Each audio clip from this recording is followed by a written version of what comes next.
ahead and start, and then thank you so much for playing that. I think I'll turn my video on. So hello everybody. It's good to see you. Good to have join us in a different kind of space today, which is for a workshop series. We haven't tried something quite like this, but we're excited to be able to offer you something that's 3 weeks. We have our chat together, so if you have questions about it, you can use this chat. You can also use the chat in WhatsApp. So feel free to ask me questions if you have them about the workshops, about the dates, about the Zoom recordings, anything like that. Right?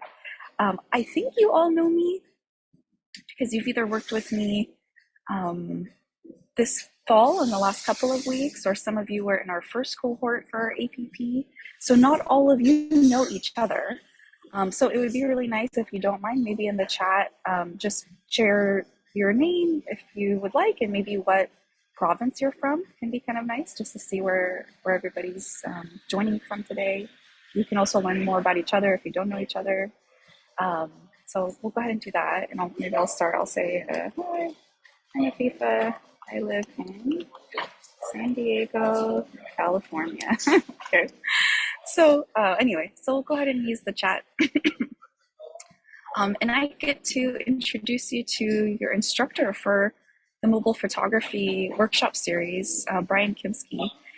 Brian is an amazing photographer, very multi-talented, and so we're really lucky to have him leading the photography workshops for you all. So I'll have him take it from here, um, and then again, feel free to ask me questions in the chat. I'm here through our time today. Okay.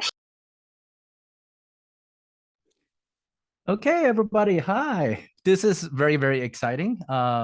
Just a quick introduction for myself. Yeah, I did grow up mostly doing filmmaking and things like that. Before COVID, I worked for Disneyland and the ABC. I don't know if ABC is available there, but that's a Disney-owned channel here, like television channel. So whenever they had like specials about Disneyland or something, I was involved in that. So I was involved with their like live, as in actual shows you went to go see at Disneyland, and then of course some of the ABC stuff. And I did photos, videos. I actually fixed fountains because they had a water show. I had to fix fountains and things like that. So, um, and a lot of the things I'm going to be teaching is based off of what is expected from Disney and what is expected from ABC, because photography is really a wide discipline and everybody's different. Like if we took everybody in this class and we all went somewhere and I said, everybody go take photos of something, everyone will likely bring back a different photo and different thing that looks different. You know what I mean? Everybody will have their own expressions. They will notice something different. They will all have different angles and maybe different lighting. And it's really, really a great individual platform and an artistic expression. And that's what people really respond to. And this class is specifically for camera phones. If you guys have these kind of like large lens, multiple camera things, we can definitely maybe create a workshop about that. But this one is specifically for camera phones. And some of you might already know a lot of the things I'm about to teach because, you know, photography, there are some basic rules. And if you are into photography, you might already know those rules. But I think this is still a great workshop because all photographers that I know that I'm with, they all practice basics over and over and over again. Uh, we have conventions and conferences here, and they all go and they all take the basic workshops over and over again because basics is hard to let's see, as you get into it, it's hard to remember the basics. So you kind of have to dial yourself back. So I'm hoping that for everyone, this is a good class for all of you. And I'm about to share my screen. So the class format is going to be, we are going to learn things through the slides, and then we'll do some practical. I'll show you a couple of things from what we learned, and there will be assignments. The assignments, just like this is a workshop. This is not like a actual curriculum course type thing, so you don't have to worry about grades as much. I want you guys to have as much freedom of expression as you can, right? But definitely there are assignments. I want you guys to go and take photos, and we're going to upload them to Google Photos. I hope all of you guys are able to get Google Photos. It's free and it's pretty easy to sign up with, especially if you have Gmail. So we're going to upload them to Google Photos where we can all see each other's work. All right. And then we're all going to be commenting on each other's work. And some of the course will be about reviewing some of the photos, and then we will get into PowerPoint and the more practicals later, and then there will be assignments. All right. And just to clear that up. All right, let me go ahead and share my screen here. All right. And let's go ahead and begin. Not with that slide. Just to let you know, this setup is new. So if there are some kinks, that's okay. And like Afifa said, I guess some people are having trouble with the electricity today. Just to let you know, in photography, everything goes wrong. So we have to get used to the challenges. What I noticed about normal like hobby photographers and like the pro photographers, the more experienced photographers just have more experience with problems, and they know how to overcome problems because they faced this several times. And that's something we have to get used to. So there's going to be challenges always. I think that's also life. There's always going to be challenges. There's going to be electricity. There's going to be, I had to shoot where there's no electricity and we expected it to. We sometimes, you guys know in the United States, we have this thing called daylight savings. And I know you guys have experience with this because you have to meet at a different time. But I remember we forgot about daylight savings time, and then we scheduled something for a sunset. And then because of the daylight savings, we ended up meeting an hour after the sunset, so we couldn't get any of the sunset shots. So we had to kind of deal with that, and still get all the things we need. All right. So can everybody see the slides? Let's go. Yes, we can see. Okay, I heard a yes. Okay, great. Thank you so much. All right, so first things first, before we begin this class, we have to talk about the encouragements and critique. Especially when we're learning, encouragements are very important. So whenever you guys see each other's photos, please talk about what you like about them and their styles. And the problem with photos is it qualifies as art. And whenever you create something artistic, it's hard not to take things personally when someone says, yeah, that could be better. Right? Whenever you draw something or you create a piece of literature and poems and anything that is self-expression as an artist, when someone says, that could be bluer, or that line could be straighter, you have to realize there is personal and then there is professional criticism. And we have to learn. It's difficult at first. Even professionals have trouble with this. We have to learn how to take criticism as a good thing. We have to learn not to take it personally, because when I say, hey, that could be straighter, I'm not talking about you, right? It's hard not to feel that way. Hey, he just criticized me, my artwork. But no, actually, if you want to improve as an artist, you have to get this mentality that critiques are a good thing, and it's not personally to me.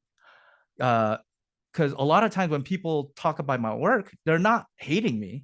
They're not saying I'm not good, but they are actually doing me favors and caring about my work enough to say, hey, here's what I think could improve. And not all criticism is a good thing, obviously, because so you take their criticism and then you have to try and improve your artwork. But if you like it this blue, if this is exactly how you want it, this is your style, then you don't have to worry about the criticism, but you can still appreciate their criticism.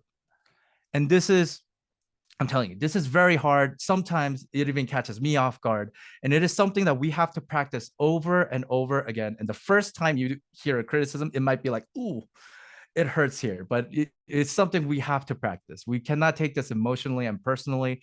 So when you guys upload to Google Photos and people start talking about your work, I say, take it gracefully, or if you get emotional, try to take yourself down.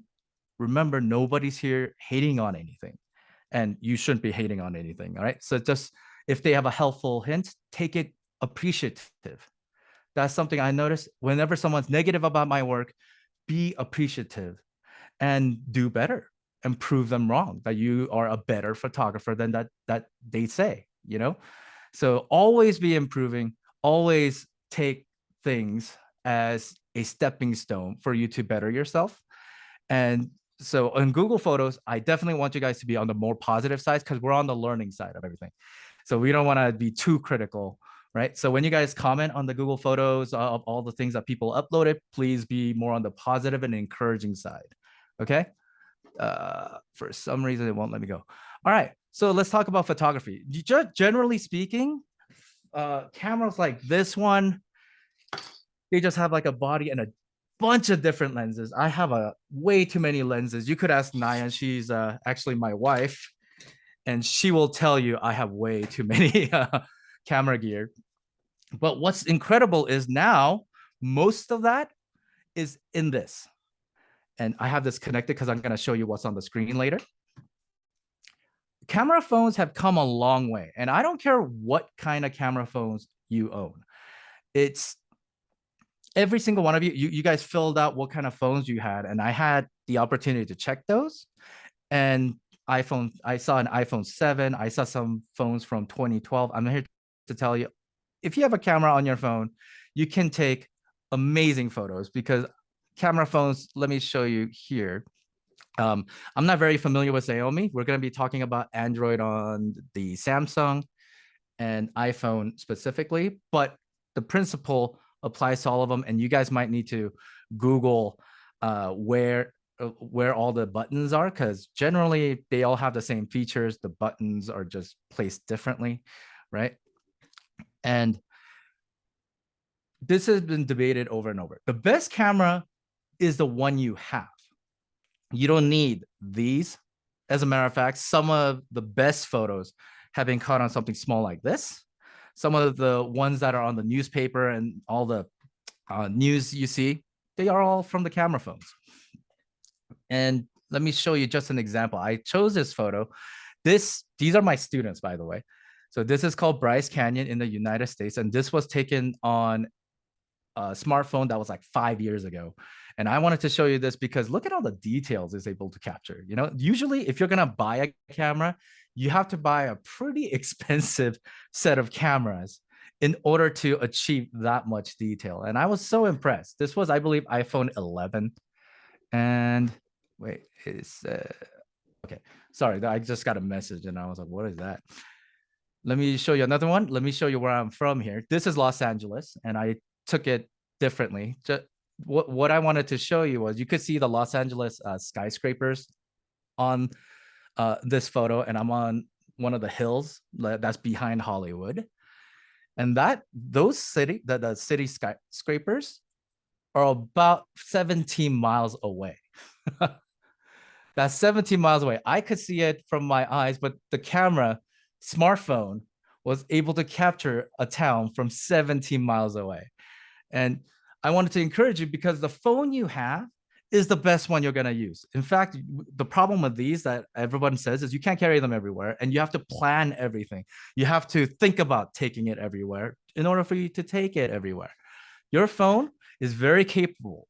It's very, very capable. It's always with you because it's a phone, right? So you can take kind of photos that you can't with these. Not only just because it's not available, these are too big sometimes. There are certain type of photos I want that I can only take on the smartphone. And let me show you what I mean. Here, this is the problem. So this is called the artist canvas or black screen. The problem with the black screen for an artist is that it's both exciting and it's also both terrifying. Why? Think of this like an artist canvas. You guys know artist canvas? So this is an artist canvas. It's made of some fabric and you put paint on it. This is the blank white canvas.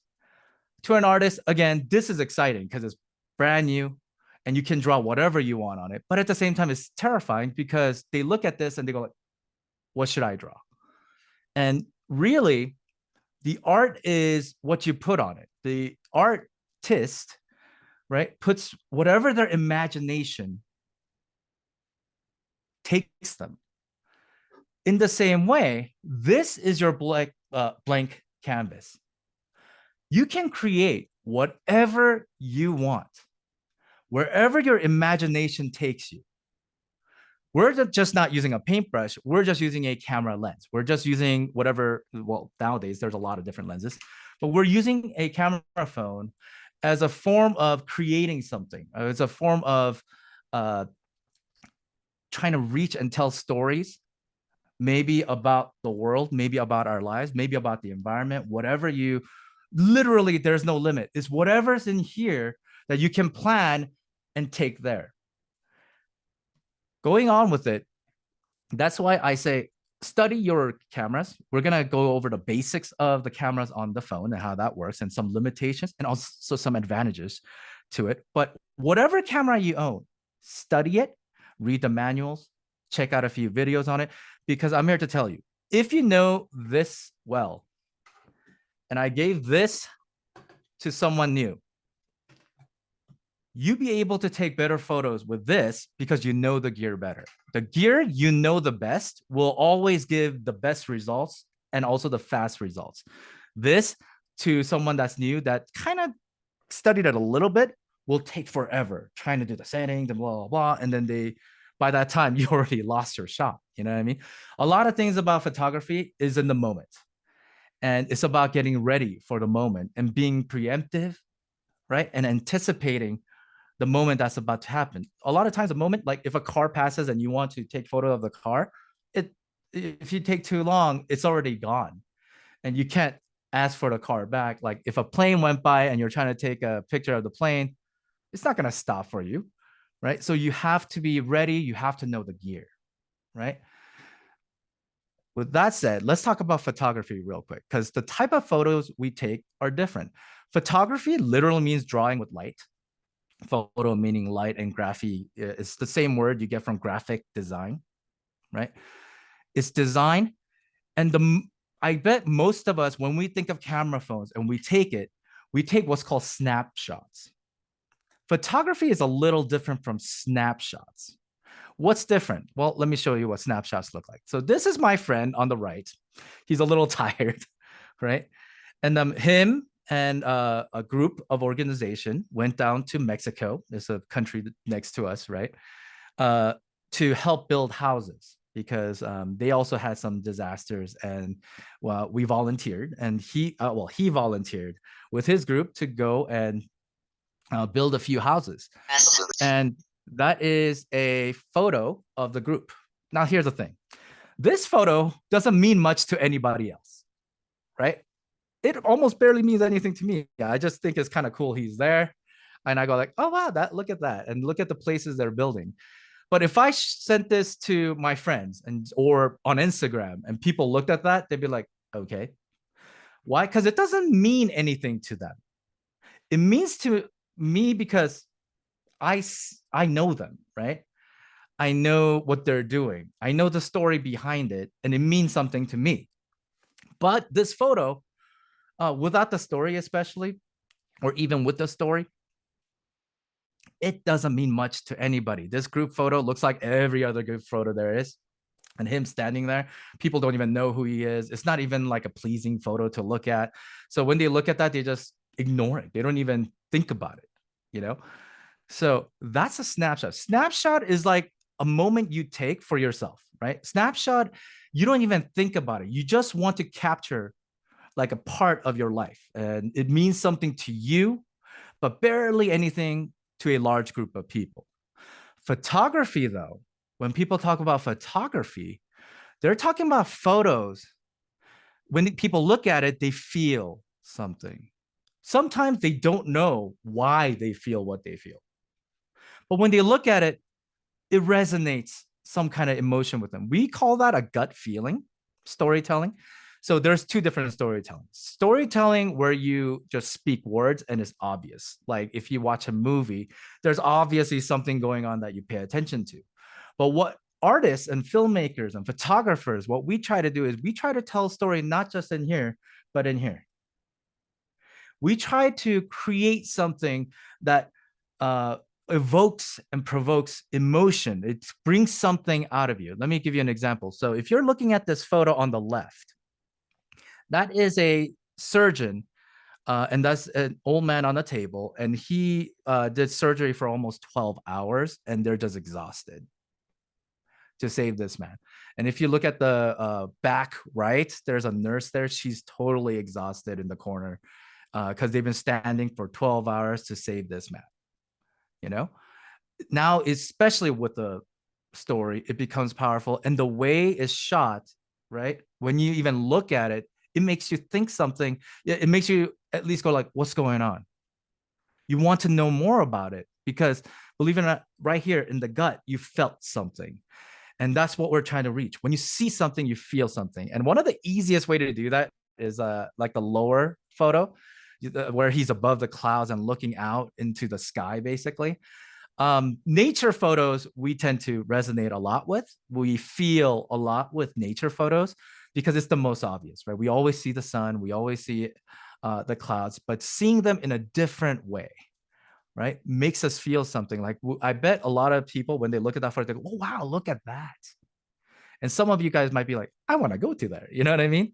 And the fact that he included the person was a choice they made. It was an artistic choice because they could have taken the photo of the clouds and the sunset without the guy, but they wanted to put the guy there. They wanted to show how the person is there enjoying nature, right? Looking out, meditative.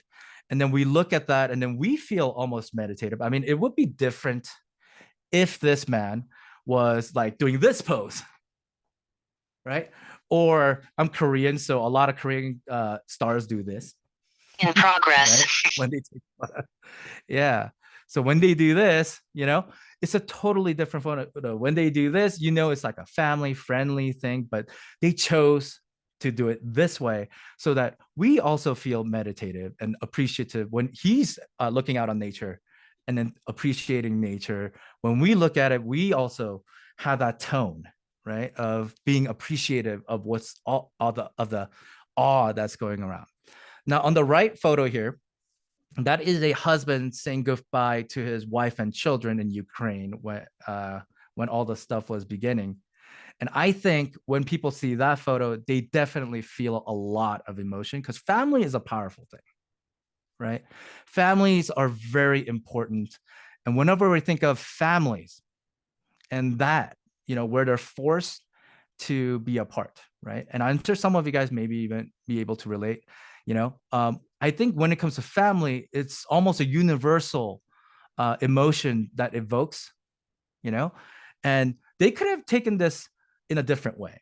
They could have taken this outside. They could have taken in many different angles, but look what happens. They chose to darken him, right, in the shadow. And this is also a filmmaking and photography trick. Whenever you put a barrier, right, like the window, the glass, where they're separated, it gives us also a feeling immediately when we see, again in here, that there's separation, and that's bad. You know what I mean? Especially for a family. We don't know what's going on. Like even without the story, they're reaching for each other, and there's sadness in their emotions, and there is a barrier in between. And immediately when we see that, we feel something.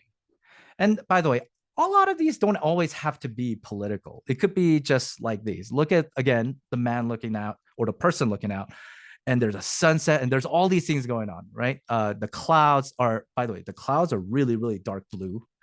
And then there's a sunset there. They're also playing with color. And then the shadow is just this dark black, dark gray. And there's 3 different layers happening here. And then, of course, there's that sort of river, there's that nature. And when you look at this photo, the first thing you think is, wow, nature is really amazingly beautiful, right? And this person is enjoying it. And you begin to think a lot of things, again, in here. You might not think it here, but you feel it here. The second photo is interesting because it has nothing to do with nature, really, right? There is a couple of planes putting on a show, and it looks very, very cool. When you look at that, you're like, ooh, that's cool. That one is even deeper in here. So there's colors, and we respond to colors a lot. And this is not something you see every day, right? You see a lot of technology here happening. They're coloring the sky, which is cool. And there's unison. There is unity in those planes. and we respond a lot to unity. You know, when you watch a musical, for example, when people are dancing, I'm here to tell you the reason the musicals work well is because there's a lot of people doing the same motions.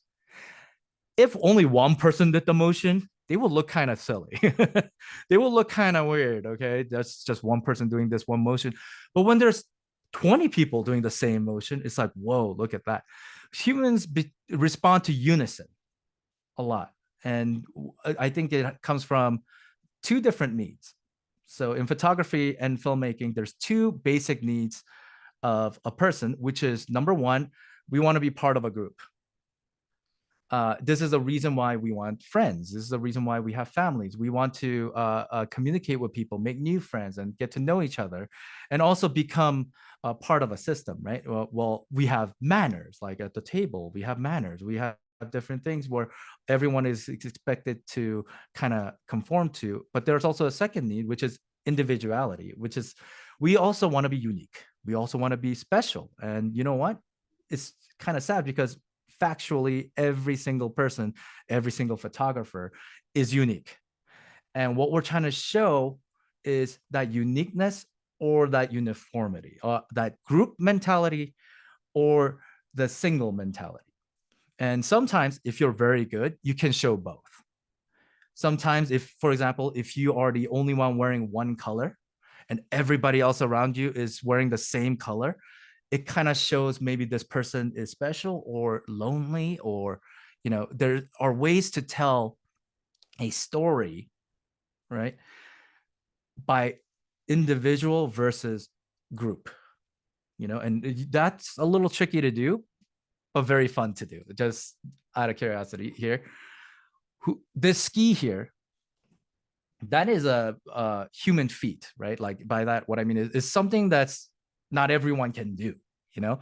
So when we see that, and with the sunlight and all the staircases and all that, we go, wow. And it's also a really, really cool angle of a photo, but that's not the only thing. If he was just walking, then it'll be just like, oh, that's a cool sunset photo. But the fact that he's doing this, and he's doing something not every one of us could do, so it makes him kind of cool, and it makes him kind of the hero of the photo. He makes him a champion. It's a display of what a person can do if they put their mind to it. And people can get encouraged by that. Some ski people, if you ski, you might look at that and be like, wow, I wish I could do that, and start practicing that, and they get inspired by the photo. So human actions make really good photos, especially if you're doing something that common people do, and they do it better, you know, and they take it to the next level. Those tend to make really great photos. But I'm here to tell you, basic photos can tell an everyday story. Basic photos taken at the right angle, basic photos taken with the right lighting, can tell a more powerful story than just this, because let's face it, I don't ski. So as far as I know, that's pretty cool, but I'm never gonna do that, right? But if we say take photos of cooking, right? Almost everyone cooks, or they know food, because we all have to eat. And that's why on Instagram, the most popular photo is what? Food photos. Everyone looks at a food photo and they can immediately feel their gut. It's the easiest way to get attention. Food photos, because when we look at food, we immediately drool. We have this deep instinct with food, you know? And in America, especially, I don't know about Afghanistan. Go ahead and tell me in the chat. But especially in America, when we look at cute animal photos, they lose their minds. They just love cute animals, especially dogs and things. And whenever someone takes a cute animal, they think it's like a stuffed doll. You know, it's just too adorable. And I think some people are very weak to that. You know, if something looks cute, they just gotta have it. You know, these are, just to let you know, cheap ways to get emotions. But that's okay, as long as it's still a photo, but they're very basic photos, and we want to practice the basics. So if you have a pet or animal around you, or some kind of nature, it could be plants, we can go ahead and practice that. All right, look at this one. So photos also allow us to see a moment that we miss. Why? Because it's a frozen moment in time, right? When this dog jumps in, you just see a dog jump in and splash, and probably what you're worried about is not getting wet, you know? So you miss the moment. However, apparently that's what a dog looks like underwater when they jump in. And it looks very funny, it looks very silly, and also, so to some of us, very adorable looking, this dog just really enjoying the water. Right? So what we're trying to do is capture these moments. It's been said this way: a photo is the only time travel we have. You have to realize a photo takes light, right? And it captures it and it saves it. And it sends this image, this moment, into the future. In the future, you can go back to this moment anytime you wish. Whether it's 5 years from now, whether it's 10 years from now, you want to show your grandchildren what it was like back in the day, right? Photos are the only way for you to capture something and visit back. Well, I mean, videos and like these technologies in general, right? But photos, there's something about videos, there's something about stills. They say a photo says 1,000 words, and you can actually send these instead of just telling a story about it. Show people, show yourself, because our memories change over time. So you can time travel back. It takes you back. I bet right now, if you were to look at your phone and look at yourself from 2 years ago, you might feel like, oh, right, that's how I grew up. And some of you guys might be like, oh, why did I do that? No, I'm very much grown now. Here, let's take another one. Did you guys know lightnings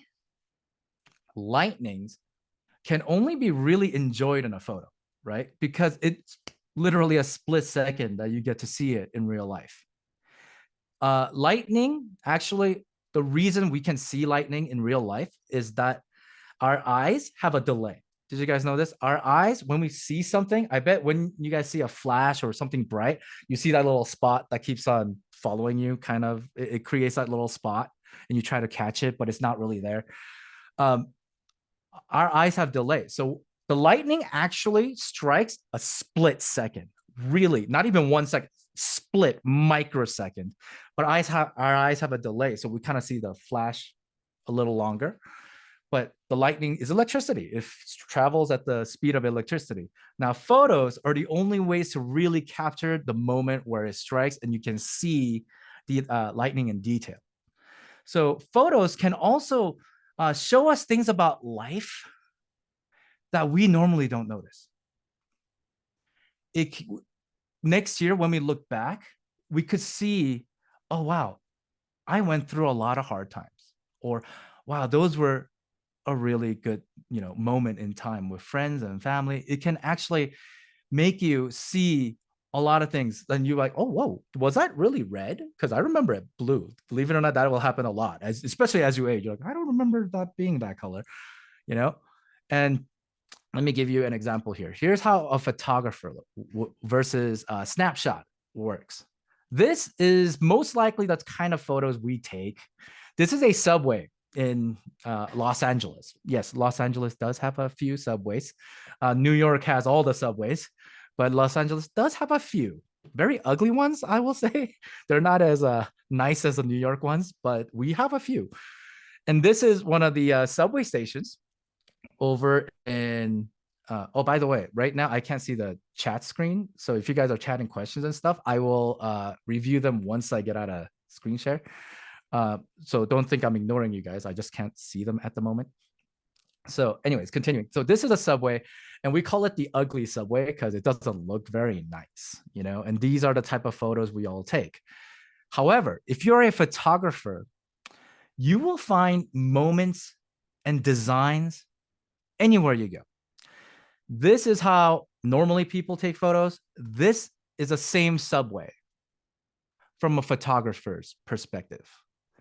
They will see on the top left here, the relationship between shadows and light. Again, photography is all about light, right? So it's not just about everything being bright.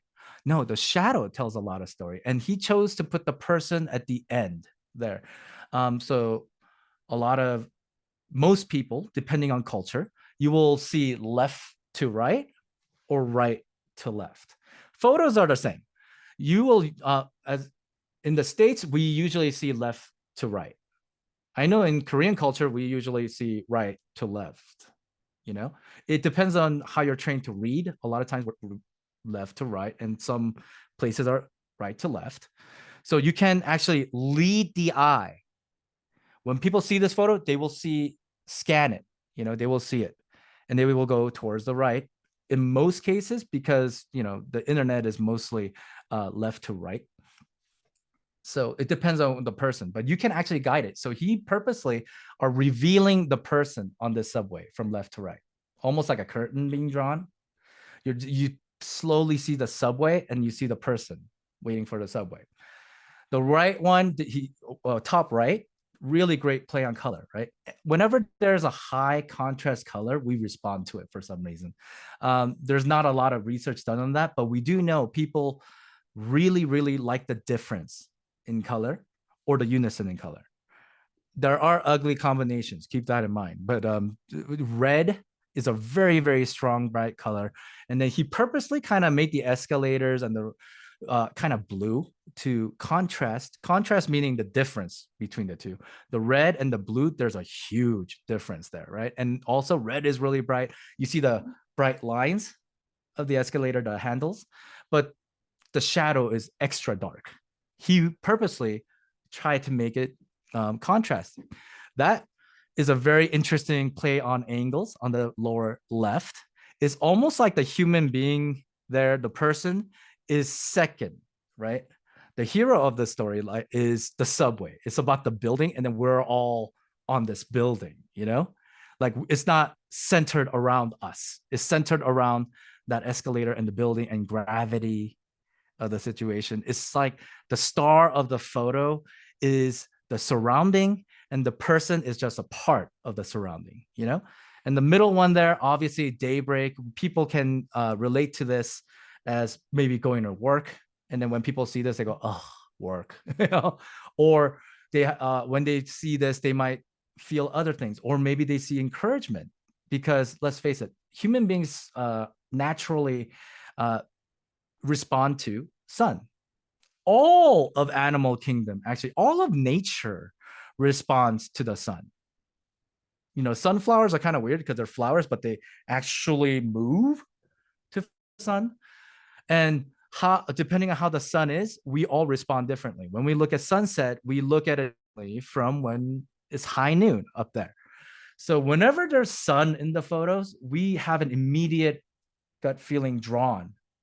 I bet 90% of the time when you guys look at a photo, there's only 10% actual thinking of, look, this Grace, and you look how pretty she look what she's wearing, right? That's 10%, but the 90% is all in here. You don't even put it in words. It's like, that's so nice. That's such a great photo. I'm not even going to talk about the lower right, because I think that's a combination of everything. Now, let's talk about how we can take some of those photos. There are some basic rules that we follow, and these are rules. That means one thing: rules can be broken. If you have a creative thought and you say, I want to take this kind of photo, but it breaks a few rules, guess what? It's okay. Rule breakers actually make some of the best photos. But in the beginning, you want to practice basics so that we learn why it works. The most common practice, and I'm sure some of you guys probably know what this is, it's called rule of thirds. Your camera has this mode called grid lines. And let me show you what that looks like here. Let me take this iPhone, make sure it's working. All right. Oh, let me turn on the airplane mode here. And camera. All right, let me show you what that looks like here. So this is my space here. And I turn on the grid line here. On the iPhone, this setting, if you guys want to show, it's in settings. And you go down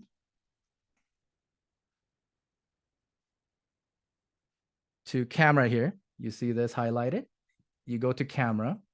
I'm sure the resolution is pretty bad here because, you know, it's vertical and it's a tiny font, but I just wanted you guys to see. You see this toggle little switch here? That is the grid line. So Apple, Samsung, all these places, they know this rule of photography, and it creates these little lines. You guys see I'll put it on somewhere more obvious, the ceiling here. You see those lines? Yes, those are called grid lines, and they are to help you take what's called rule of thirds. Let me show you what that looks on the Samsung. Just to let you know, I am not as familiar with Samsung. So it might, we'll learn it together. All right, so this is a Samsung phone, and then Samsung has a setting on the lower left there, that gearbox. And when we look at that and we go down, hopefully they make it off here. Oh, there it is. It's called grid line. Do you guys see that? And you turn that on, and magically, this is for you guys to practice and help us. Now, the question is this. Let me put it back to myself. Hello. So the question is, how does this work? What is the rule of thirds? So it turns out when you take a photo directly, right? Oh, I just realized maybe I should have gotten off of screen share. I'll show it to you guys later. All right, I'll show it to you guys again because we're going to practice taking some photos. And during that time, I'll go out of screen share. So maybe the resolution will be better during that time. So going back to the screen share, this is the rule of thirds. No, this is how we usually like to take pictures. We have what's called a subject, which is the main object or person or animal, or the main thing that we're trying to take a photo of, and we center them. It's been known that people don't respond to center very well. There's a way to use it. We'll talk about that probably next week when we talk about composition and lighting. So we're going to talk about composition and lighting practice next week. But here, rule of thirds states that people respond better if they are not completely in half in the middle, but kind of third way to the left or right. This is more of the magazine photo. This is more of the billboard ad photo. This is more of what you will see online, you know, somewhere when some stock photos or professional photos, celebrity photos. This is more like what you will see. You will rarely see them perfectly centered unless they're going to prison and they're holding like the mugshot, you know. This is the only kind of photos you see. In fact, professionally in movies and filmmaking and advertising and graphic design or anything you see, they will try and divide everything into thirds. I don't know if you guys know the show on the top left is called The Office. It's very, very popular here. Generally, what you want to do, especially when you're taking a person photo, is try and place their eye where the lines meet. It's a very common practice. And what happens is you put the person to the right, and in the case of the top left photo, because the left side is so blank, they put a plant there. That's not an accident. The plant wasn't just there. Some director said like, I want that there. Because if they were to shoot that and there was a plant there and they didn't want it, they'd remove it. Remember, all of these are not accidents, especially when it comes to filmmaking, photos, and things on the professional level. None of these are accident. Remember, I told you, this is a blank canvas, black. And they look at what's available, and they look at their black, and they imagine what the photo is going to be like. And then they start planning what it will look like, you see?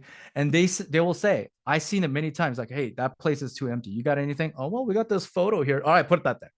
You know, oh, we got this frame here. All right, put that on the wall. It's too blank. In this case, also the right side, there's a bit of a shades, right? The little window blinds. All of these are to tell a story of this guy. You can immediately tell that he's in an office, right? He's not in the white wall, and you have to guess where he is and who he is. And his attire, again, there are people that only do fashion for these things. It's called wardrobe. And that's for the photos as well. They pick out wardrobe, and he's going to the office. And of course, he has a loosened tie a bit. So you already kind of know what kind of person he is. There's a hairstylist that determined that's how his hair should look. Again, not an accident, right? They made that scruff on purpose because he's not that slick, rich, tux businessman. No, he's just a casual, normal, you know, business guy. We're not going to, by the way, talk about photos this long each time, okay? So the top right, notice she's on mostly on the right third column that's filled. And again, the eye is where you want to focus most of your attention on, especially on the intersections. The lower left is an actual ad, is an actual advertisement. Yes, you follow the same rule. Every fashion photography, especially the cosmetic stuff, you follow the same rule. In this case, notice what's happening here. The column ones, the vertical ones, the left vertical is empty. The middle vertical is mostly her hair, and most of her face is on the right vertical line. The rule of thirds also help you do this, which is basically how much of her hair should be in the photo. Should her hair be so voluminous that it captures the whole thing? Maybe. But if you say, I want some empty space, how much should that be? Well, make it a third. How much of the hair? Well, make it a third. How much of the face should cover the photo? Make it a third. And then divide it into thirds. And generally speaking, when you have photos like that, notice where they place the eye and where they place her lips. From eye to the lip, if you're trying to get close-ups and stuff, they usually use the rule of thirds. That's where they place them. They usually place them right at the eye or the eyebrow, and then they place them somewhere near between the nose and the lips. And that's a very common tactic. Let me give you a few more examples. That's not people. So that Golden Gate Bridge in San Francisco, they purposely put the entire bridge pretty much close to that line. The whole line is the bridge. And on the right side, he tried so hard to place that little sailboat in the middle of that square or the rectangle. And these grid lines are on your phone to practice and how you visualize a shot. If I move this way, like if he moved a little bit to the left, suddenly the sailboat is not in the picture. Suddenly the bridge is in the middle, so you might have to move around, right? And that's what photographers do. They take their time.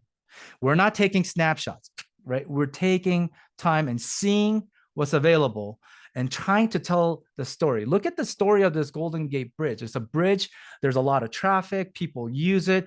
And there's the ocean, and people are using the ocean, right, for their leisure. There's mountains. There's nature.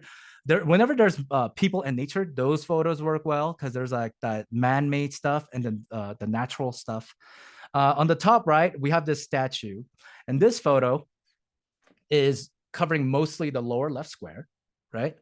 The 4 lower left squares, right? But the placing, again, is in thirds. That cheetah, for example, a photographer, the Nat Geo, decided, hey, I'm going to see this particular photo, and he didn't center it on purpose, right? This photo worked exceptionally well because cheetah is looking somewhere. There's a rule in photography that you try to get as much of what they're looking at, the direction. So if the cheetah was looking the other way, this photo will look very weird because there will be like this whole empty space, but the cheetah is looking out of the photo. And because cheetah is looking to the right, he focused the emptiness to the right because that's the direction he's looking. Generally speaking, you don't want people to get close to the edge and then look out of the edge. Then the left side looks really weird. It's been said that we naturally look at whatever the photo's looking at. So wherever they're looking at, that's the direction you want to place some kind of a story. You want to place some kind of prop. You want to put some kind of empty space. And let's talk about the lower right. The butterfly, again, to the right. It's literally on that column, that line. But also the wing span and everything. Notice he decided to put the intersection of the line right in the middle of the wing. The wing is a very, very big part of the story, right? Because what is this? Well, I guess it's a moth or a butterfly. I'm not an insect expert by any means. But that photo is not just any insect like butterfly or whatever. It's doing something, right? It just hatched, or is that the right word? Yeah, it just came out of the cocoon. It's just born. So it just became a caterpillar. Those wings are new, right? It's a new stage, a next chapter of the metamorphosis of life that is there. And that wing is a very, very big part of the story. So instead of focusing on the face, a lot of that line is that wing. So these are the kind of things we try to think of. And it can be tricky at first because it's more of a feeling at first. And you're going to try and put these feelings into words and then figure out, oh, that's what I want to show. All right. Here's another one, but this time I removed the grid line. There is no grid line on this. But notice the concept here, right?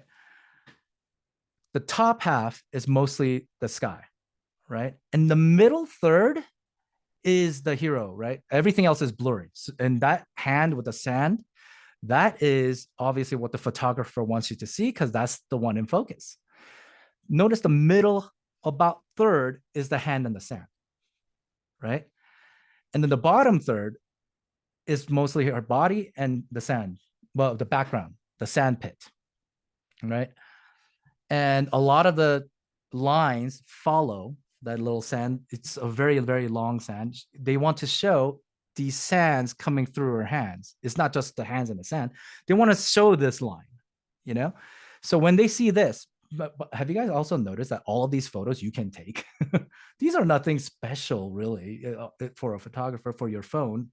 You can absolutely take all of these photos, but you have to practice the placement. Can you imagine if this photo was a little too high and then it started cutting from her elbow here, right? And it's all sky.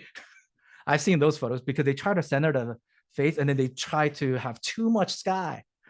You know, they have too much sky. It makes me wonder, are you taking photo of the person or are you taking photo of the sky? Sometimes that works, by the way. If you're trying to show the vastness of the sky and this person in the middle of all of this, you know, vastness, then the person can be very, very small, right? Again, you can break some of the rules here, but I want you guys to practice and not take these type of photos. Do not take these type of photos where I can even see the face of the dog. Is that even a dog? I think that's a dog, you know, on the left. Oh, gorgeous photo of the land, but whatever this animal is, the poor animal just got left out, you know. And then this one, notice what's happening here. There's no rule of thirds. There's only one. The horizon. Sometimes, you know, you want to put the horizon of the ocean or the mountains or something. They fit very well in one of the third lines. If you want to create a straight line, don't put it in the middle as much as you can, unless that's what you're going for. But you're going to try and place that on the third line. This one is a bad photo because I can't even see their feet. Are they trying to get a close-up or are they trying to get their feet? These are the kind of photos people take when, you know, you go somewhere and people go like, hey, can you take a photo of us? And you're like, oh, sure. And then you take a photo and that's what they give. Don't do that. Especially after this workshop, you guys are not to take that type of photo. All right. And the group photo here, it's not bad per se. It's a great snapshot, but you should really practice the rule of thirds, even in group photos. And the lower right is the same. And I think it's getting a little. So a couple of tips here. Poses tell a story, right? The left one is probably difficult to take. She's in midair, and I'm pretty sure she fell in the water after that shot. So if you miss that shot, you're gonna have to wait till they're dry. So try not to do that as much unless you're doing it on land, but that's really tricky shot. But try different poses. Poses tell a story. Don't just have the person stand there. And if you're the photographer, do you know what that means? You're the director. You direct this photo. They don't know what the photo looks like when you're on the other side of the camera. They don't know what picture you're taking. So you could say, can you move a little to the left? Can you move a little to the right? Can you put your hand in your pocket? Can you put your hand out of the pocket? Can you turn a little bit here? Because a lot of times angle photos take a really good photo, like those children, like angle photos where they're facing each other. Can you guys do this, do that? Can you, or maybe some people, I'm serious, some people love just this stiff kind of stick figure photos, and that's what they want. Just two people standing like this. So I was like, all right, you know, they just, but that's what they're going for. That's the artistic choice they wanted. And they love that photo. I thought it was weird, but hey, everybody has different artistic taste. So if you're taking photos of children, one tip that I'll give is get on your knees, get down, look at their eyes. Most people, when you're taking people photos, it's best to focus on eye level. Put the cameras near their eye level. We're going to talk about angles next week, but if you go lower, you'll get a lot of their chin and this kind of photo, right? If you go from top, obviously you get this kind of photo.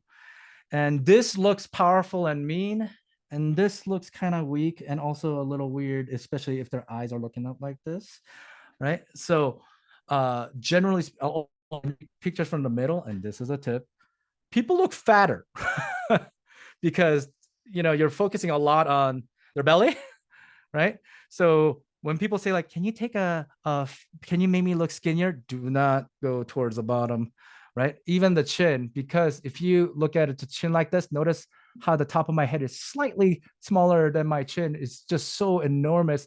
I look so fat, So isn't what we call not a pleasing photo.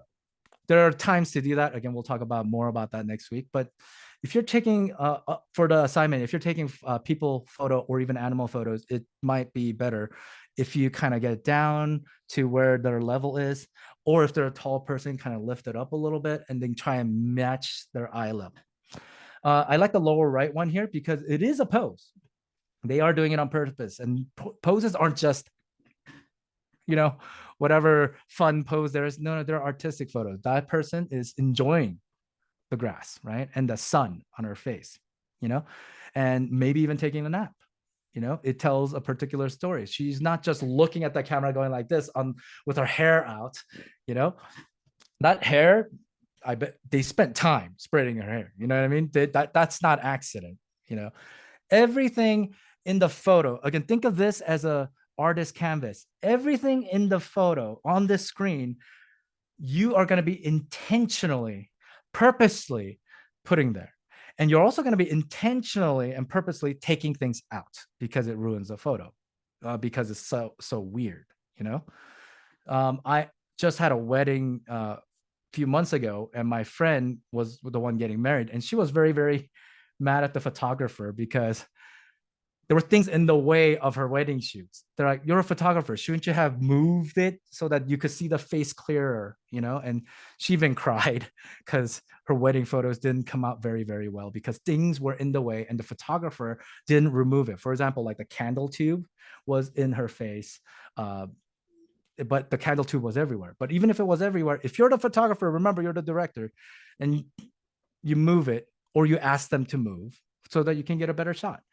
So don't be afraid to try and do different shots, try and put things in the shot. By that, I don't mean just the item. Sometimes you'll be like, I want more of the wall. Wall is an item in the, if it's in your screen, if it's able to be on your camera, it's a prop. If it's in here, it's an item. So some items are difficult to catch. Like I said, if you want someone posing and there's a plane coming by, you have to time it with the plane, right? You can't just, you would have to wait for the plane. So all of these different poses, you are going to practice in the light of what you see at different angles. You see a lot of photographers do this or this. In a way, this is useless because we have different lenses that have different sizes, but this kind of gives you what it might look like, because a camera can't see what the eyes can. Your eyes are amazing. Have you guys noticed? Your eyes are so amazing, we cannot duplicate it yet in camera. The camera tries so hard. Those $100,000 cameras that we use in movies, they try so hard to be like the eye, but we can't. In fact, if you guys do this, you can kind of, and even if you're still looking straight, you can see your fingers. You have such a wide angle view. Cameras are, right? So this helps you kind of ignore everything and see what story or shot might be there. And using different angles, again, the eye line, these top photos are generally what people do for lazy photos. They just go up there and go, hey, right? And let me just check the time to make sure I'm not going over time. Great. So they are taking these photos, and unfortunately, the angle and even the zoom is terrible. So the top left, the guy tries so hard to follow the rule of thirds, right? He tries so hard to follow the rule of thirds, and he's like, something is not right. And it's not just editing. Notice, get down. I bet this person was probably on the ground. I have so many photos where I have taken literally where I'm laying on the ground. And then people just kind of look at me like, that's weird. But in the end, the photos are worth it, because look at that shot compared to the top one. Which one would you share with other people? If it was your child, your cousin, your brother, or someone else, like when you're taking a photo of different people, which one would you rather share? Angles matter quite greatly. And you should get down, get up, try different angles, and also get closer. We're going to talk about that in a minute, but get closer. Look at the difference between the top photos and the bottom photos just because they're closer. Here's what's happening here. We're going to also talk about this in composition next week, but let's get a little preview. The photo has too much what's called negative space. That is, your subject is the positive space, which is the thing that you're trying to take photos of. In this case, the child and the little basket on the top left. But there's so much grass in this square, in the 2D space. This child is this small, and the rest, like almost 70-80% of that photo is grass and the bush. That's way too much. Believe it or not, this also has rule of thirds. You want to fill up some of that space with something else, okay? Like in this case, more of the child, more of the person you're trying to take photos of. In this case, those zoom lenses will probably come in handy, you know? All right, the top, the right photo is they're palm trees. I like to look up a lot, whether it's stars or suns. And I think photographers generally like to look up a lot because, believe it or not, it's weird that we don't look up often. If you look up, and then look through the camera, especially, the buildings look amazing. The architecture looks amazing. Once you remove the distractions of the people on the ground and the street and all the little shops, and you see just the architecture in your photo, it looks amazing. So here, I bet most people didn't even realize the person that took this photo. I bet the neighborhood didn't realize the pattern that the palm trees were in, and that sort of the beauty of how the palm trees were placed and the similarity of the palm trees and the lines. You know, they never really get to appreciate that. But with the photo, you can. These are the kind of photos that people will hang up at their restaurants, right? Especially if they're by palm tree, like Palm Springs or the beach. You know, all right, let's talk about getting closer. The easiest way to make the photos look professional, again, might not be, but the easiest way to look professional is to really get up close. Yeah, okay. Don't be afraid to get up close. The wide shots are very hard to take, actually, and we'll talk more about that, I think, on the third week. But wide shots are harder to take. But these shots, if you get closer to a person, you get to see them in ways you normally don't, because let's face it, most of the time when we talk to people, we're not this close. Okay. When someone's riding a bike, we're not looking at them like that. Right. And you get to notice details about the person or the thing you're trying to capture in ways you never ever seen. And the Samsung and the iPhones, and I'm sure Xiaomi too, and all the other brands nowadays, the older phones, it's going to be a little bit trickier, but the newer phones especially, they take close-ups almost microscopically. If I put the phone like this, it will show me like the details of the wood. And you can see like the side of the wood, like on your desk, you never even seen before. And you're just like, whoa, some of you guys should really try it. Like try macro photography and just get real close and see what all the textures look like. You're gonna be, oh my goodness, my room is so dusty. Or like, you know, you'll notice things you've never seen before around. And I hope it makes you appreciate things around you a lot more and see them in a different light. Now, let's talk about close-ups. And that's what we're gonna talk about. The main topic for today is the close-ups and the person. And I hope in your assignment, at least one of your photos, you take a photo of a person. So here's how this works. We have what's called the left two photo, or yeah, on the left two photos there, they're called full body. That's obvious, right? It has their whole body. And this is important. Full body means their shoes too. Full body means their feet too. And also the top of their head. Don't cut off here. Don't cut off their feet. We already saw a photo of someone cutting off their feet, right? Don't do that. It's very tempting because we're always focused on their face that we don't realize this. No, look at the entirety of the canvas. Look at the entirety of the screen. And sometimes full body works, especially in fashion, right? If you're trying to show fashion, or if you're trying to show that this person or group is at a special locations and you want to show a lot of the museum or the plants or the sunset and they're a part of it and you want to show their entire body, right? This is a great way to do that. The second one is called 3/4 shots. Some people call it mid, but technically that's not true. So that's 3/4 shots, and that's about where the knee, right above the knee or around the knee, gets cut off. The reason I'm teaching you this is try not to go in between these two. These are the sets. Try not to go between full body and the 3/4 body and just cut off right at their ankle. That looks very incomplete. That doesn't look intentional. That doesn't look purposeful. It looks like an accident. It looks like a new person trying to do photography for the first time. And I know you guys are, and we will all make these mistakes. Okay. But in general, try not to go in between. Try to go 3/4 or full body, right? Again, the next jump is called half body. It's weird because that's called half body, but it's not really half body. There's two half bodies. So the way you take half body is around the waist, right? That's the mid portrait, mid close. It's a half body, and or somewhere between the belly and the waist is where you're after. Try not to go from the waist and the knee. Don't cut off at the thighs.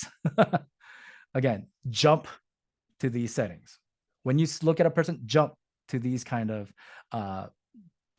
poses, jump to these compositions. Now, the left one is also called half body, but more accurately when people talk about it, because when people say, hey, I want a half body, they want you to have very specific shots. Most people that I know will say the chest shot because it shows most of the chest area, right? So it's right around above the belly area or right around there. But the whole point is that you kind of get in, right above the belly. We don't want to see the belly button, if you will. Go belly button up. And generally where the rib cages meet, where the bones meet, this is a chest shot, or also known as a mug shot. Most of the mug shot, the police shots for criminals tend to be around there, right? The middle one, we call the close-up or the collar. The whole point is to try and show the collar, but not as much of the rest of the body as possible. So it's from here to here. And these are basically your ID photos for the most part. If you have identification, school ID, that kind of stuff, and people look at you, this tends to be it. And this tends to be one of the harder shots. I don't know if you guys have some kind of identification thing there, but in the States, for some reason, driver's license and stuff, they make you look ugly. It's like, and you're like, oh, who's that? And then it encourages you to look better. But here on the right is called extreme close-up. So when someone says extreme close-ups, you're basically breaking into their face. All right. Oh, and on the close-up, I will tell you this. It's okay to cut off the top a little if that's part of your artistic deal.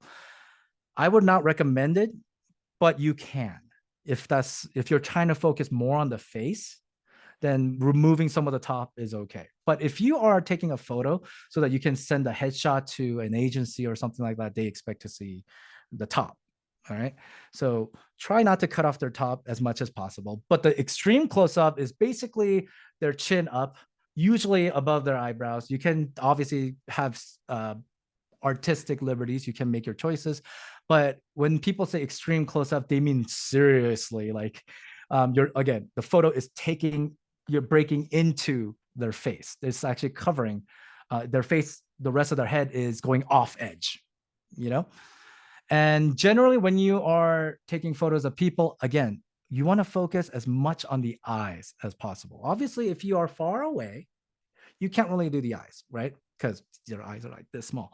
But as you get closer and closer, try to focus on their eyes. Try to make their eyes pleasing, because humans, when we first see a photo of a person, it immediately goes to the eyes.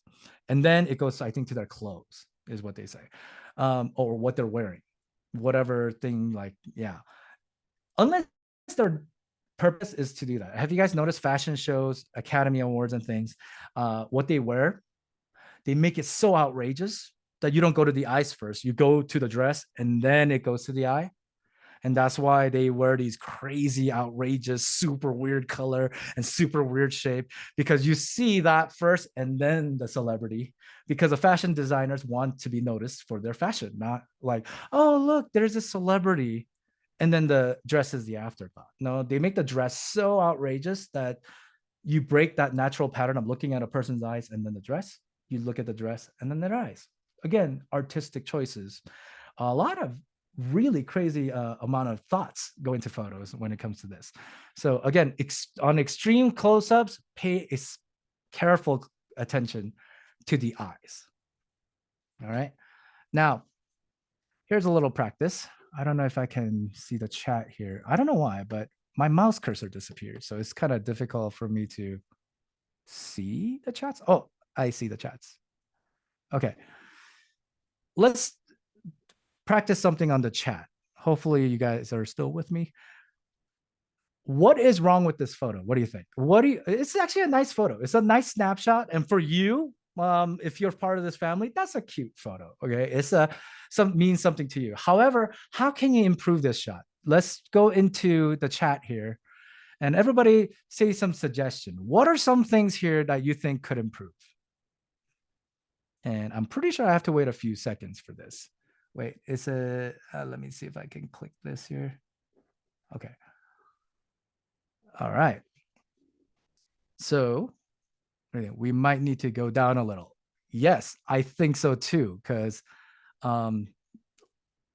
again, we'll talk more about it, but upper angle makes the person look weaker because you're looking down on them.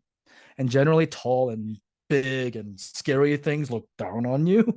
So if you watch a lot of scary movies, horror movies, whenever there's a victim, they always look down on the victim and the monsters are always up to make them look bigger, right? So they should sit a little close to each other. Correct. You see that? There's what is up with that, right? Why is there a huge gap between the two people, right? Like more spaces, more spaces. I'm not entirely sure what that means, but spacing is an issue, right? Go to the left a little, yeah. Especially when they're close together, right? If they close that gap between them, that little space between them, if they get closer together, you definitely need to go a little to the left. The pose is not good. Hey, yes. The pose is what we call okay, right?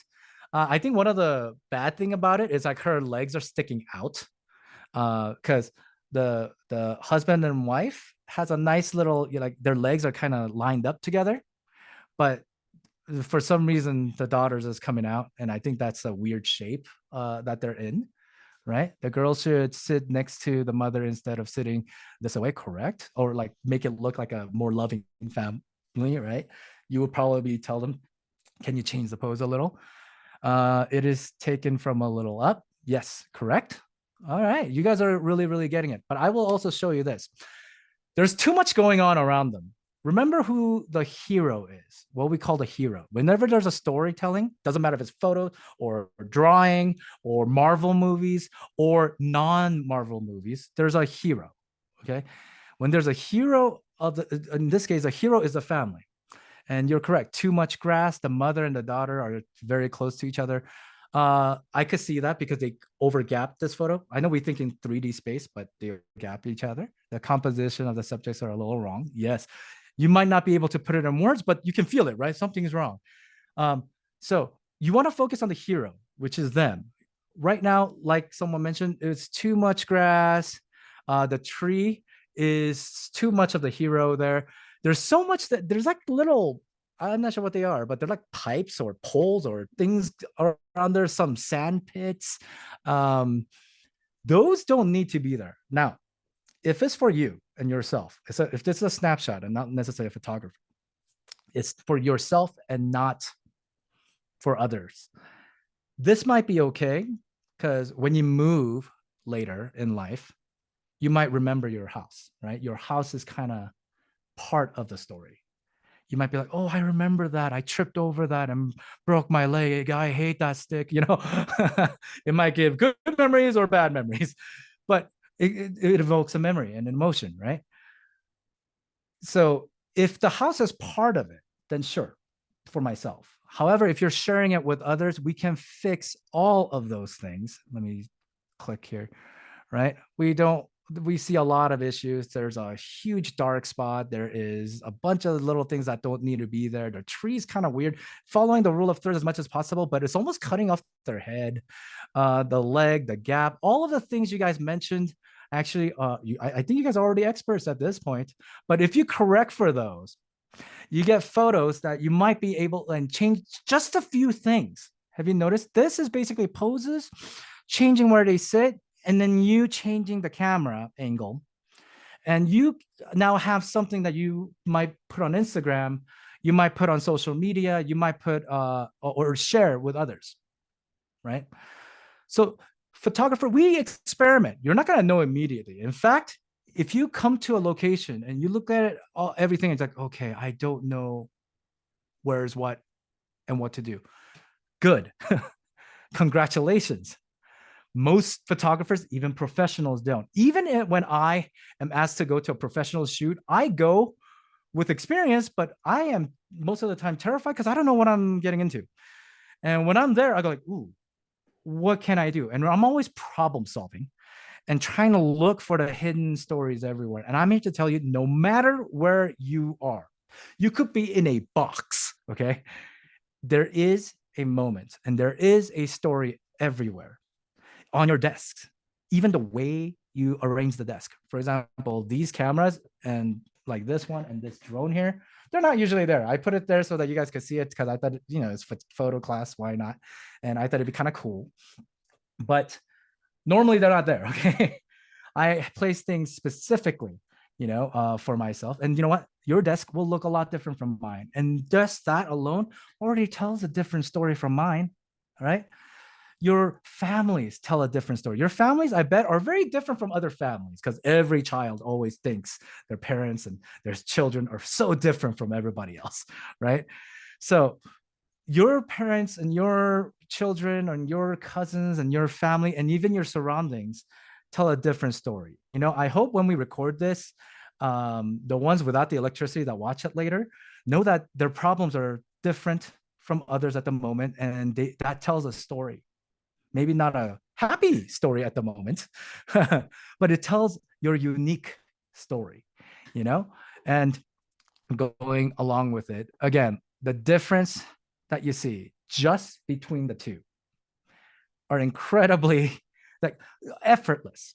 Let me also give you this example. I kind of forgot. So not this camera, but I use a camera that's slightly bigger than this. It's about $300 in US, which, by the way, for a camera is a low price. But I had this camera that's like about $300, a lot cheaper than your phones. This phone here costs so much more than the $300 camera, okay? But I use that $300 camera to capture this person. And just to let you know, this is like, just as an example, this is People Magazine. This is one of the magazines, weekly magazines that's around here. This is the photo I took with a cheap little camera. And this is the one they chose to display. Honestly, I'm telling you, doesn't matter what camera you have, right? And this one, they say they love the energy or whatever. I don't know what that means. I love the energy. I'm like, well, okay. But they chose it to do double spread on it. And this is from a really, really, really, just like almost like a toy camera.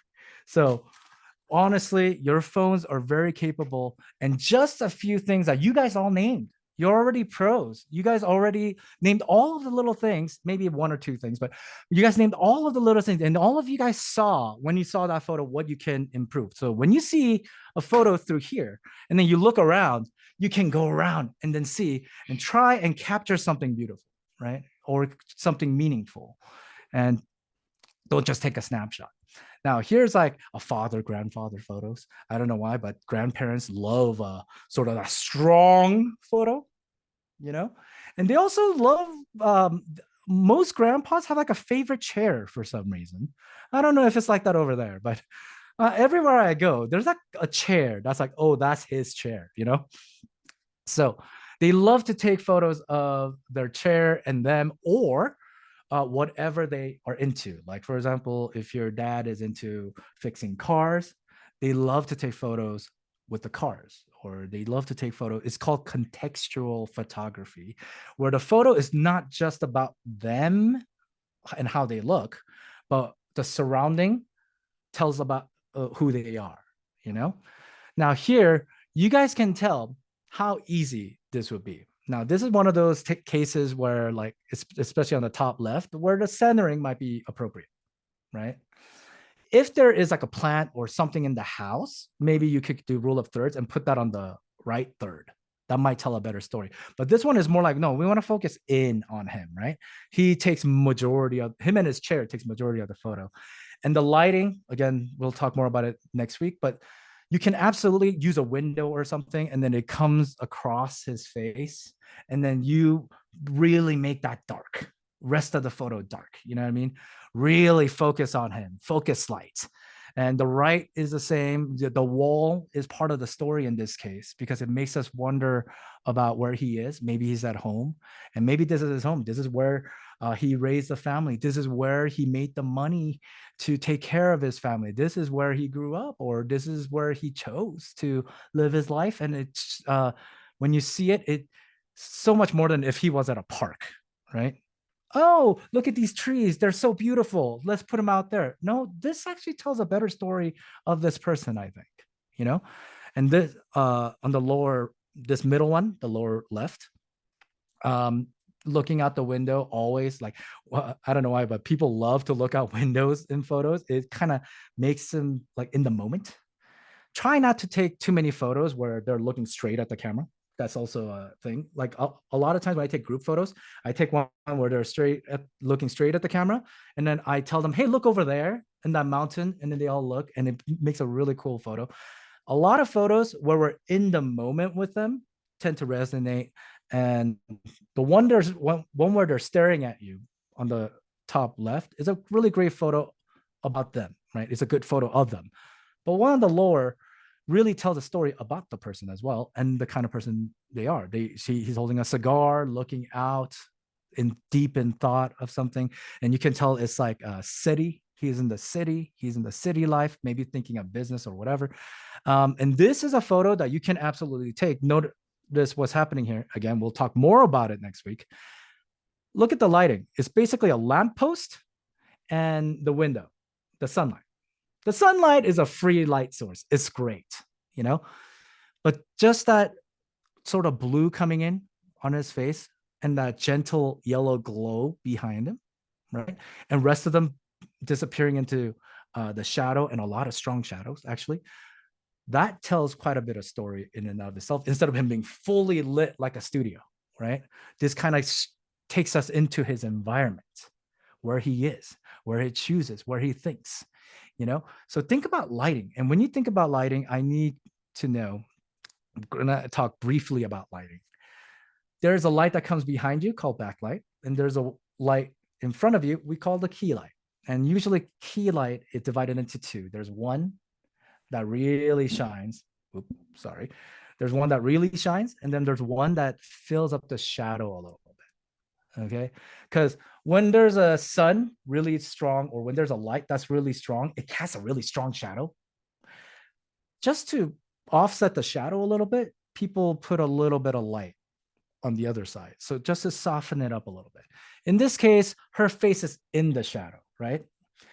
Because her face is in the shadow, people will use flash. That's right, use flash on your camera during the day to fill up some of the darkness, because the sun is in the back. She's just going to be in the shadow. She's just going to be all black, all really just, right?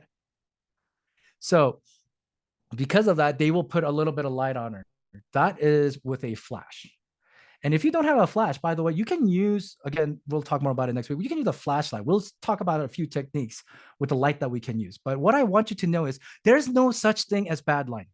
I know it's very difficult with the phone when it's dark, okay? But there are features in here that you can use to make really good nighttime or dark photography.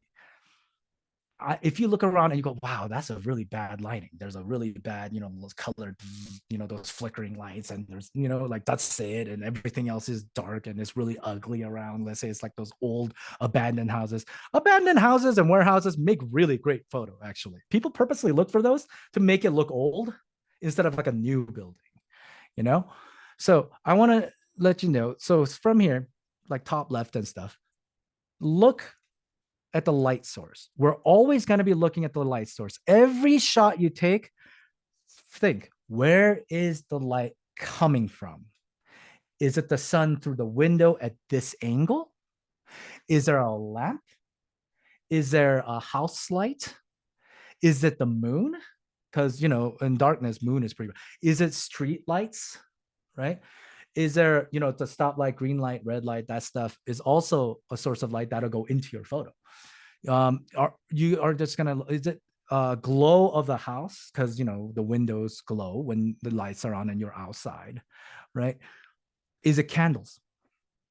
You are going to look at where is the light coming from and where is it going? Which direction? What angle is it going? And with that, look at the top left. There's no other source of light, and it's poor lighting if you think about it.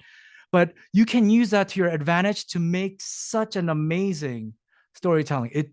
We can see the location, we can see the poor lighting in the location, but the one spot the window does do, this person used it as a spotlight, and not just a spotlight. If you look carefully, it lights almost only one side of the child's body. And then the rest of them is a shadow, but you could see a little bit of detail in the shadow, and it fades into the darkness, right? Which kind of it almost only draws the shape, the front shape, and overall sort of like the shape of the child.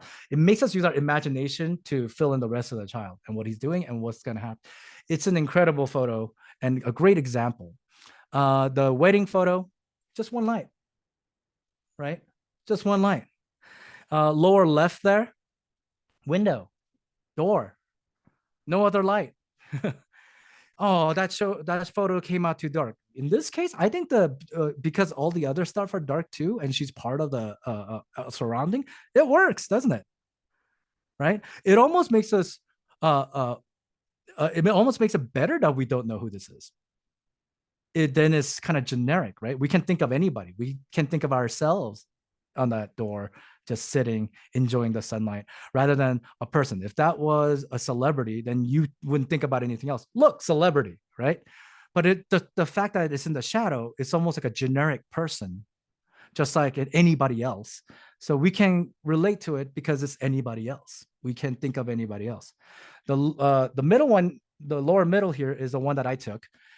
And that one was night, and the car headlight in the back is what we use for the most part. The headlights were what we used to take that photo. So even if it's low light, right? Don't think of it as, man, this is all poor lighting. No. Look, and you will find a story more in poor lighting sometimes than if everything was well lit, right? That photo on the bottom there, she's sitting on the street curb, right? And there are cars, and you can see the cars in the neighborhood. Kind of has that she's sitting in the neighborhood type of vibe, And again, the photo on the lower right there, one source, and less light helps you be more creative. You can practice more in less light, and it really makes you think. And you're able to have a more focused photo and a better focused storytelling than the other formats. Now, with that said, here's how you take those kind of photos with these. You have to stand completely still, or put it on a tripod, or put it on something like a case, that if you have those cases that open up or something. Any movement is where the weakness is. If you move, right, the photos come out blurry. If you move, the phone knows that you're moving, so it will have poor quality. However, if you keep the phone completely still, and I mean completely still, so not even your hands, try to literally put it somewhere. That's the one trick about low light, is try and keep it absolutely completely still as possible. Then the camera actually inside, it recognizes that it's still. Believe it or not, there's gyro in here, and then it actually recognizes that. And then it'll put the right settings to try and compensate for low light. I'll show you that in a minute. And maybe next week, we're going to talk more about nighttime and low light photography when we're talking about lighting. But let me just make sure here. Oh, okay. I'm going to get out of screen share at the moment. If I can. Oh, there you go. Oh, there's my cursor back. Hello, everybody. Right. I'm just going to go to my phone now. I'll use the iPhone first. And we'll. Okay, you guys see this now? Welcome to my bedroom. This is the my home studio. So as a matter of fact, there you guys are. Hello, everybody. All right. So this here, I made this little thing here on the table for example. If I get closer at 1x, right, it's a little far. Luckily, these cameras come with different lenses. Look at these 4 different lens options we have. Here's my tip for these. Try not to change it. What do you mean? Just click on a default setting like this, 0.5, 1x, 2x. Mine has 5x, right? A lot of you guys might have 2x and 3x. And by the way, if you don't have these, that's fine. You can still take great photos, just get up close. Now, if you have these, try not to, I'm going to pinch. Wait, I have let me show you here. Do you guys see me? Hi. Well, let me put me on the other side. Hi, right? So if you pinch and zoom, right? You know how you can kind of get into a specific zoom? That's what I'm talking about. Don't do that. The reason is on camera phones, these settings is where the program will use a sensor the most. There's a sensor in these lenses and it gathers light and is programmed for those exact zoom. If you zoom in and go in between zoom, like 1.1x, 1.2x, the more quality you're going to use because the computer in here is going to try and compensate for it because it's not designed. And as it does that, it's just a poor quality thing. Let me see if I can maybe show you that. You see this here, like at 3x. I don't know if zoom in is good enough a quality, but I see a lot of noise. But when I look at 5x, everything looks sharper. I could read that leak word better. I don't even know what that means, right? So here's another thing I want you guys to practice. This is what happens. I can do 1x. Look what happens here in 1x. Let me go a little closer.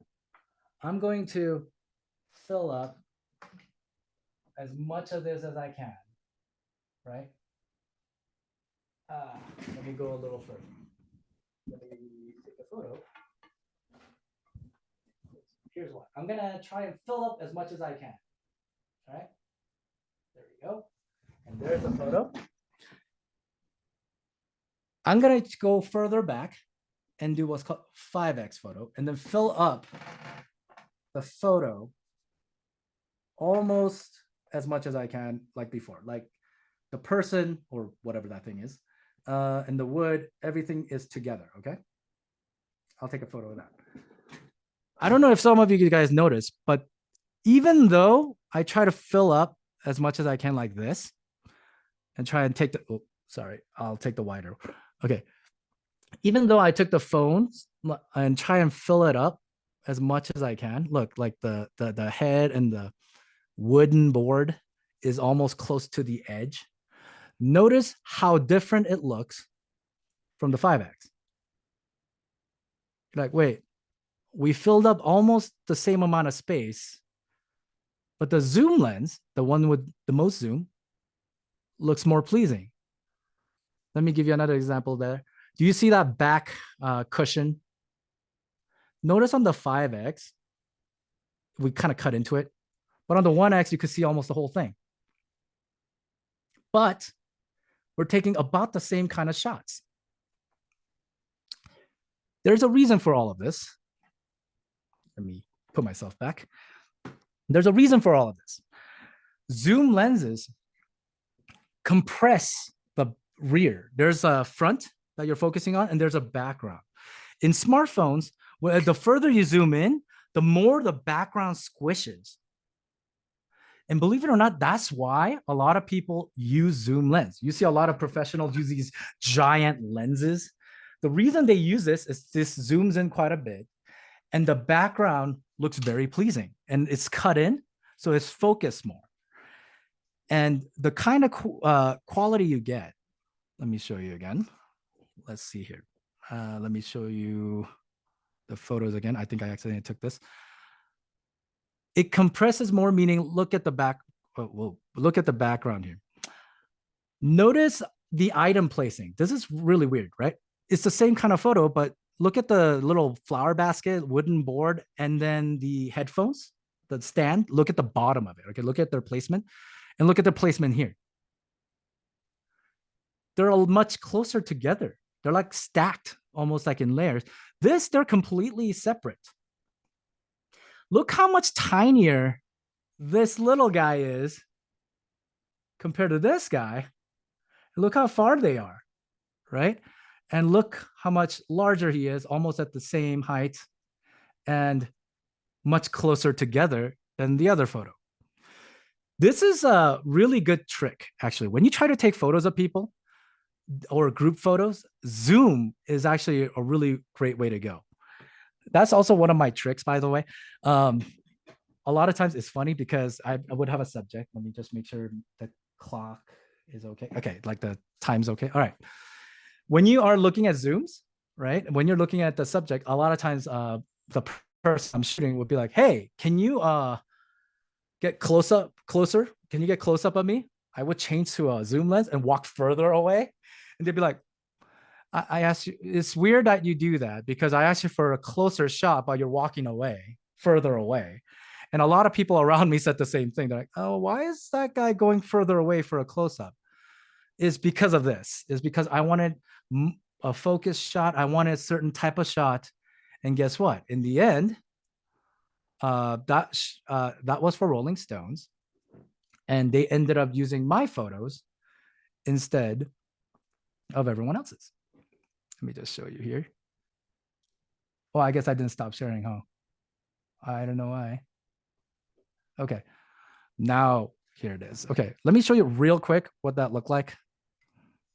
Sorry about that. For some reason, when it came out of Keynote, I thought the screen share ended, but here's what happens here. I know you guys could see it before, but this will make things look a lot better, right? Again, look at the relation between the back person thing and the left person thing. Look at the relationship between the baskets and the wood, and they're all stacked together. This is the 5X, the zoom lens, and this is the 1X trying to do the same thing. You see a lot more of the background, you see a lot more of the cushion, you see a lot more of the window. Even though it's almost the same shot, they're all separate. The guy in the back is so much smaller, even if it's the same distance, right? So you can actually use these for your advantage, your artistic advantage. And a lot of times when people want close-ups, they use the 1X normal lens and they get closer, and that's a okay tactic. But depending on the kind of photo I want, especially if it's like a person and I want them to look kind of pleasing, then I would step back and use zoom instead. And let me make sure the chat is up. Yes, it is. Okay. So with that said, I'll put the photo of the Rolling Stones photo. They chose from my previous story, they ended up choosing mine instead of other people's close-ups for the photo. That's because of my little technique. Go further back. I knew what I wanted. I had to experiment a little bit, but I knew what I wanted and I went after it and it came out well, you know? And I was happy with it. The person was happy with it. And apparently the magazine people were happy with it because they used it. And I had a cheaper equipment than some of the professionals. And they were kind of almost laughing at me like going, what is this guy doing? Why is he going further back? Because I understood what the zooms did. So here are the assignments for today. Let me go back to the share so that you guys can see it. All right. Oh, there's the photo. Yeah, so that's a Rolling Stone photo that I took. That's the zoom that I took of that location, and that's one they ended up using. All right, let's talk about assignments real quick. So we're gonna do 3 main things. First, I want you to find a photo online somewhere, probably search engine, but you could use anything, right? Online somewhere that you didn't take, that no one else took, like someone else did, that you don't know, and find ones that you like. Doesn't matter if you know why you like it, but there's something about it you're like, I really like that photo. All right. And then go ahead and upload that to Google Drive. I have the link there. The link is also on Edstem. All right. So if you guys are on Edstem, I think you guys are familiar with it. If not, toward the end, we'll help you with that. But you go ahead and upload those 3 photos to that Google Drive. And then I want you guys to find 3 photos, something from your past. So you took it with your camera phone or your phone, somewhere on the computer, something from the past. And you have 3 of your favorite photos. It could be family, it could be just an object, it could be the house that you grew up in and it was a good shot, right? But I don't want you guys to just use snapshots. I want you guys to think photographically and think like this, I think was a good photo, okay? Photograph, and not just a snapshot, photograph. I think this one worked well. Or if you're gonna do a snapshot, please explain why that particular photo means so much to you. So on the Google Drive, comment on yourself and explain why you picked that photo. The third one I want you to do, and I think this one is gonna take the most time, is I want you to take 3 photos with your phone. You may have to Google how to use your phone and all the features in it, how to turn on the grid lines. If you have Samsung, you have a cheat mode, right? It's called the best shot. Let me show you what I mean. So this is the Android phone. You have, if I do this, you're actually going to have a cheat mode. A little circle appears, and then it'll try and say, go ahead and take a snapshot in that circle. Don't use that. Remember, we're practicing on our own. That's an AI. It takes a photo or your camera, and then it looks around and it thinks the lines and everything and the rule of thirds, this will probably be the best. And it'll give you the best guess of the best photo of where you're standing. I want you to practice walking around standing in different areas, knowing where to stand and how to stand there, like on knees or whatever. That's part of taking a good photo and experimenting and knowing, oh, whoa, it looks different here. Oh, whoa, hey, the window light makes everything looks dark here. Okay, that's kind of weird. And then you go ahead and experiment on how things look in different places and how you can make your room look in different places, okay? So I want you to take 3 photos and here's the thing, 3 videos. What I want you to do is take a photo, okay? However you want, pick a photo and take a video of the surrounding, okay? Take a photo and take a video of the surrounding of the photo and upload both. That way we can see the photo and see the surrounding that you took the photo of. And maybe we have some ideas that we can convey. And like, hey, look at that. That looks pretty cool. Why don't you put that in the back, you know? So that we can see the surrounding. So it's not the best way to say, kind of give advice per se, because obviously the best way to do it is if we were all standing there with you when you take a photo and we all have ideas. But this is going to be as good as it gets, where you just take a video, top, bottom, you know, just kind of like give us a surrounding of what you focused on. And then we can tell a few ideas and criticism as well as what we like. And, you know, it's like, wow, that looked nothing like the photo. Great job, you know? So you upload both and then comment why you took that particular photo. Now, I also want you guys, you don't have to do it all to everyone, but for the most part, comment and encourage everyone. If you have ideas on how it could improve, please say it. Now, obviously, you don't have to do that for the Google Photos, like the Google, the one that you searched online, because that's someone else's, right? But we can all comment like, wow, you chose a very pretty one or something, or very different one. But definitely when they talk about photos from the past or photos and the video one, the one that they took, please get involved and comment. Photography community is a huge community and it's a very collaborative community. A lot of us go places together, okay? And then we all talk to each other. We all take a photo and check it out. And I was like, yeah, that could be a little, and then they get all mad, right? But it's all loving and trying to be collaborative. And I'm here to tell you, most of the professionals know how to collaborate. Don't look at those TikTokers that only think of themselves and think they are all talented and they might be successful maybe in their TikTok or Instagram. Don't look at those, right? I'm here to tell you most of the magazine, newspaper, people that actually get paid for this, wedding photographers, all that stuff, they're all open to share and they're all collaborative. They all listen to each other. We all talk to each other. And we are always a student of light. We are always studying light and how the light tells our story. We're all a student. So please come together, be collaborative. And if there is an idea that you think is a cool idea and how they can improve, please say it. You don't have to always pick. You don't always have to see the negative. Sometimes a photo is great the way it is. All right. It just means, oh, if you added, let's say, more blue light or something, maybe it's more your style. Okay. But to that person, maybe they would agree with you. Hey, blue light might work. Or they might be like, no, I don't want the blue. It's an artistic choice of the person. So always remember that. And just, but if you feel like gently and lovingly, you can share the improvement, please do so. But always start with an encouragement first. If you are going to criticize someone's work, you should always be ready to compliment it as well, because you can't only be criticizing. Okay.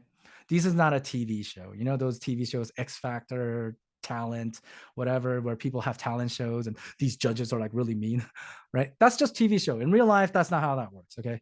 In real life, we know how this works and we know that it can get very, very personal. So in real life, we will tell you all the good things you're doing so that you can be stronger in your strength.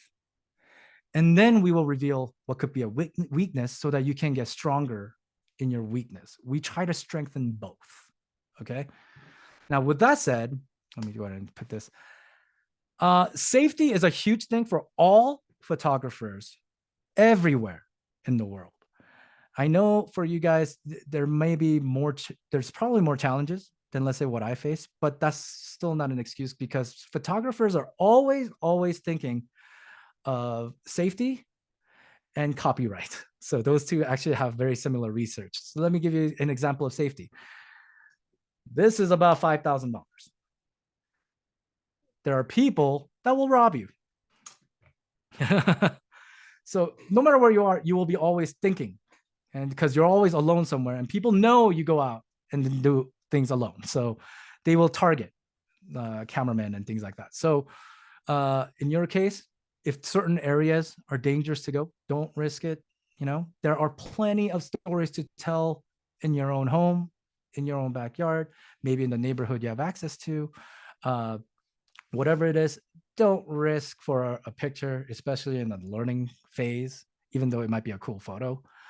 Research the areas you're going into, because copyright might be an issue as well. Like, I don't know about your area, but America and the Western world, the copyright and lawsuits and suing is just crazy. Let me give you an example. You guys know the Eiffel Tower in France, Paris? Eiffel Tower, you are allowed to take photos of Eiffel Tower during the day. You are not allowed to take photos of the Eiffel Tower at night. I don't know if the laws changed on that right now, but up until a couple of years ago, you're not allowed, without permission and paying for it, take pictures of Eiffel Tower at night. That's why most of the photos you see are always during daytime, because during the daytime, you're allowed to take photos and selfies and things like that. But at night, what happens is there's a light that comes on, and that light pattern is copyrighted. That light pattern you're not allowed to use. So because of the light pattern, you have to pay for the light pattern or get permission to take photos of the light pattern. Because of that, you might not be able to take photos of certain public areas anyway. So this is a good practice no matter what, that you research the area you're going to go in and then think of health, safety, and the laws first. All right. And then for you guys, I would, especially if you're planning on publishing somewhere like Instagram, over here as well, there's a lot of people that want to hide their identity. And they use aliases or nicknames of their account, and they make sure their Instagram account is not linked to them personally. There's plenty of people here that use that, and they just do professional work under the business name, under the stage name, under their nickname. a lot of people, celebrities, that's not the real name, you know. They use a Hollywood name. Their legal name is something else, so that people can't fake their autograph. People can't fake their legal documents, so their legal name is something else anyway. And if people are trying to hide themselves, they wear a disguise a little bit. The whole point is to hide the face, right? So I would suggest that maybe taking photos where you hide the face and cover it, and one for yourself, maybe one without, that shows the face for yourself and your personal use. But the one that you publish or put on Instagram or social media, make sure there's nothing identifiable. That means cover the face, make sure what they wear. That's a huge thing. Like I said, a disguise. Make sure what they wear is not what they normally wear. Because a lot of times you can identify a person by what they wear. Make sure the thing in the back, like especially if it's your house and there's something in the background, that the background is identifiable. It's like, hey, I know that place. And I know, so I can find that house. These are, by the way, things that photographers have to practice, because their clients sometimes don't want to be identified, but they want to take certain photos. So think of health, safety, risk. Do not, and copyright, don't risk any of them for a particular photo. Okay, you have plenty of places to practice. Your room could take 1,000 photos and it'll be different, on all of those photos. So please take care of yourself when you get these type of education.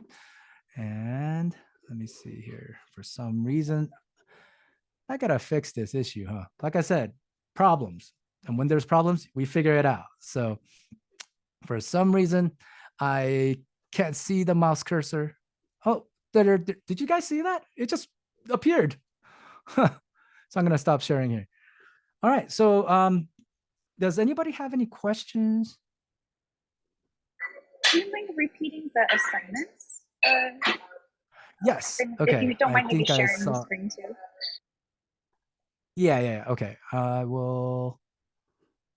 All right. Let's see. I will share the screen. Here we go. Let me play.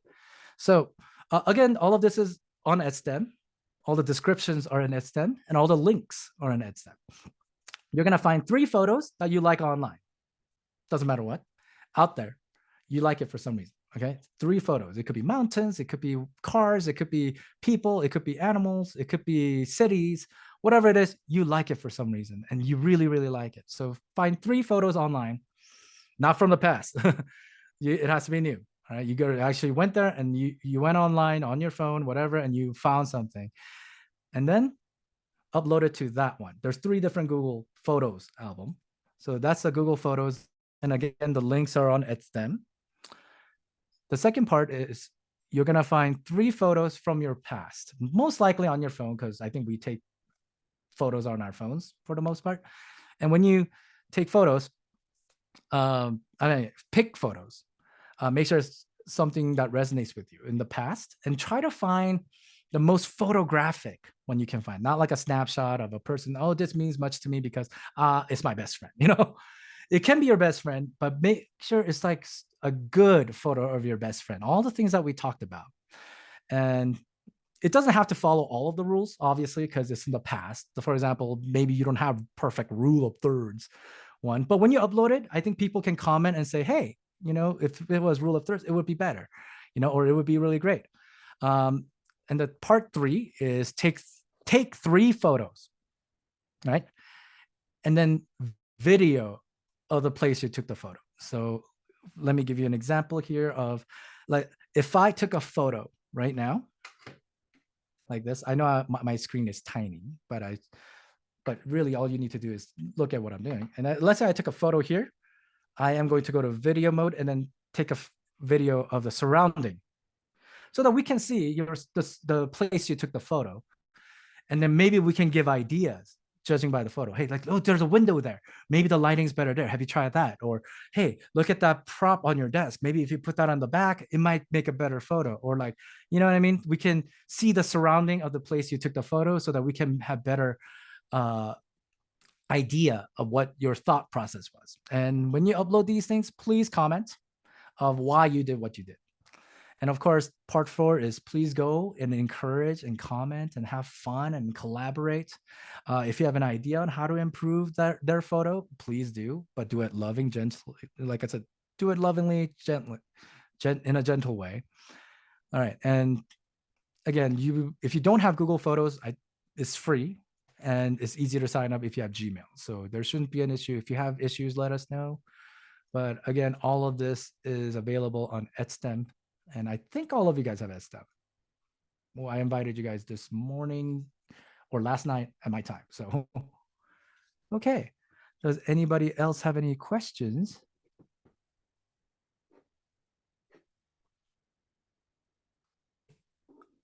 Okay, let me go ahead and put this down here.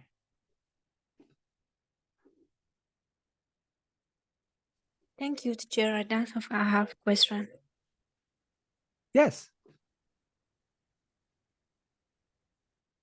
What is your question?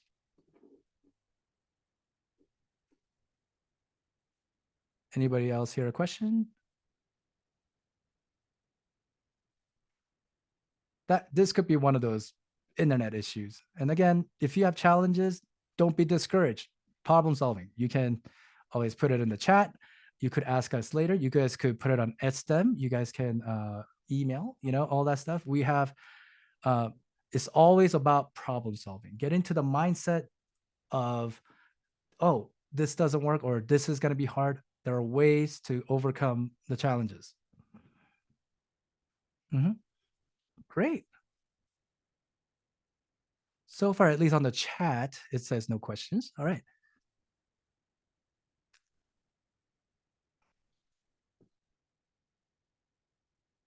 I'm just giving it a few seconds just in case some people are lagging behind, but it looks great.